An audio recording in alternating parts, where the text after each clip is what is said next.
Kathy is a senior citizen, Marva is a nurse, Santiago is a chef, and Luis is an 8th grade student. All of them live in Santa Barbara with one thing in common. When night falls, they head to designated parking lots and sleep in their vehicles. All clients in the region's safe parking program. I was always into December and making the house wondery warm and beautiful, said Kathy, whose holiday celebration is somewhat more austere these days. I've got some little lights on the ceiling of the RV, and I got out my mom's old snow globe, with a box on it. Kathy is 65 and her longtime companion and RV mate Phil is 74.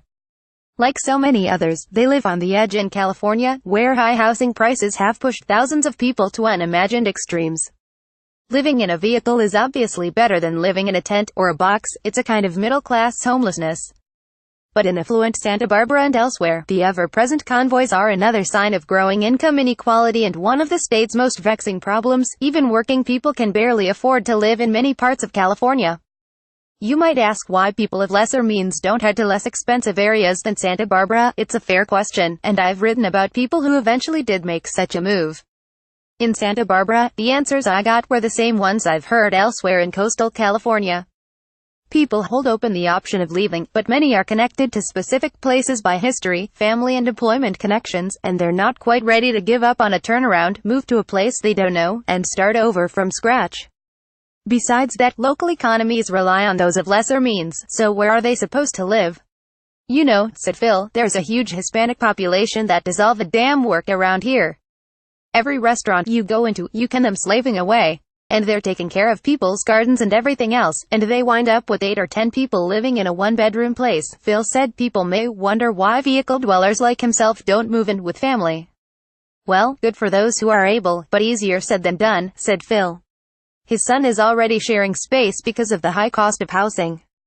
Phil and Kathy described a middle-class life that fell apart for a variety of reasons, including an adjustable-rate mortgage Kathy regrets buying into. Her paralegal career sputtered and she had several back surgeries while Phil lost his photo lab business, and their ages didn't help. In 2013, they lost their condo and Phil invested in an old but serviceable RV, so they and their standard poodle would still have a roof, if not an address. My American dream was gone, and it broke my heart, said Kathy, who's living on a disability check, but that and Phil's Social Security income aren't enough to crack the housing market. Marva Erickson, a certified nurse assistant, is another client in the safe parking program. She wore scrubs and was on her way to work when I met her. Her troubles began with a scare about 3 years ago. I was working time and studying to be a nurse and I collapsed at work and ended up in the ER, not knowing what happened, she said. In California's economy, one bad break is tough to handle. Erickson had several. She suffered a series of seizures, had to quit her job, took care of her dying mother and was eventually diagnosed with a brain tumor. She fought her way back to health and to work, stayed with friends, lived in apartments that ranged from $1,000 minus $1,600 a month, but lost the last one when she fell behind on the rent despite working 2 jobs. Her pay, she said, has been in the $12 to $14 an hour range. Erickson has been living in her Kia for 3 months, settling each night in a church parking lot in the neighborhood where she grew up.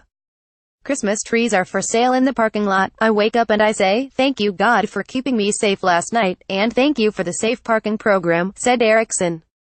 She is one of 150 clients who stay overnight in the parking lots of churches, nonprofits and government offices in a 12-year-old program run by New Beginnings Counseling Center. The clients can park after 7 p.m., but have to clear out as early as 6 a.m.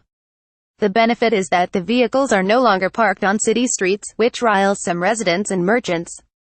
And because the lots are monitored by New Beginnings, the clients, who all go through a screening process, can at least feel safe while they sleep. Santiago Geronimo works in the kitchen of a high-end Santa Barbara restaurant, and until recently, he, his girlfriend and her son Luis lived in a 2-bedroom apartment shared by 4 adults and 3 kids. But the girlfriend, Luisa Ramirez, lost her retail clerk job because of a back injury, and they've lived in a Ford Explorer since September. Their new home is a church parking lot on the Goleta border. On Monday, these folks all caught a break. The winds shifted, the smoke and ash from 2 weeks of raging wildfires subsided, and they could be outdoors and sleep without masks. In the 18 months since my colleague Gail Holland wrote about the Santa Barbara program, the number of parking lots has grown from 20 to 23. The spaces are all filled, with a waiting list of 40 people, and there's been a slight increase in the number of people who work but still can't afford an apartment. Cassie Roach, the program coordinator, said 40% of the clients are employed, 35% are seniors and 30% are disabled. 6 families live in vehicles with at least one minor, and only 25% of the clients have RVs, so the others are sleeping in smaller quarters. In downtown Santa Barbara on Monday night, 2 white-haired men prepared for another night of slumber in the back of their station wagon, one of the men already stretched out in the cramped space. Los Angeles, by the way, has a far greater and increasing number of people living in vehicles, more than 8,000 by the latest estimate. And city and county officials have been trying, so they say, for at least 18 months to develop a safe parking program modeled after Santa Barbara's, or another one in San Diego. So what's the problem? There's one so-called demonstration program running in South LA, with a capacity of 15 vehicles, and a smaller operation is in place at a West Side temple. One local advocate for more safe parking told me there's been a disappointing lack of support for the concept by business and faith groups. An LA Homeless Services Authority official confirmed that, telling me faith organizations have been worried about liability and vandalism. Well, shame on them. If Santa Barbara can handle the challenges, and deliver an important service at a low cost, the budget is $400,000 a year, why can't leaders of the homeless capital of the nation show a greater sense of urgency? Even if business and faith leaders choose to behave like Grinches, Los Angeles officials have identified dozens of unused and underutilized city-owned properties. If council members and Mayor Eric Garcetti can't turn at least some of those into safe parking lots for the growing homeless convoy, they're not trying hard enough. In Santa Barbara, the benefits go well beyond having a safe place to park for the night. The clients are linked to services, and 40 of them have moved out of vehicles and into apartments in the last year. But like elsewhere along California's coast, there just isn't enough affordable housing to meet the demand, said New Beginnings Executive Director Christine Schwartz. Even for those with jobs essential to the local economy, I can barely afford to live here, said Schwartz. Rents have gone up significantly and wages haven't, and I don't see that changing anytime soon. I have staff paying more than 2/3 of their income on rent, and they're gainy, steadily employed. And they don't even have their own places. Phil and Kathy asked me not to use their last names, at least partly because they already feel targeted and looked down upon for living in a vehicle. They're lumped in with drug addicts or derelicts, they said. Surely there are such folks living in vehicles around the state, but Phil and Kathy have tried to hold on to a sense of pride, purpose and community involvement. Both have served as volunteers at local arts events. On Monday night, after ushering at a theater, Phil drove to a water station to fill the RV tanks before proceeding to his designated parking lot for the night.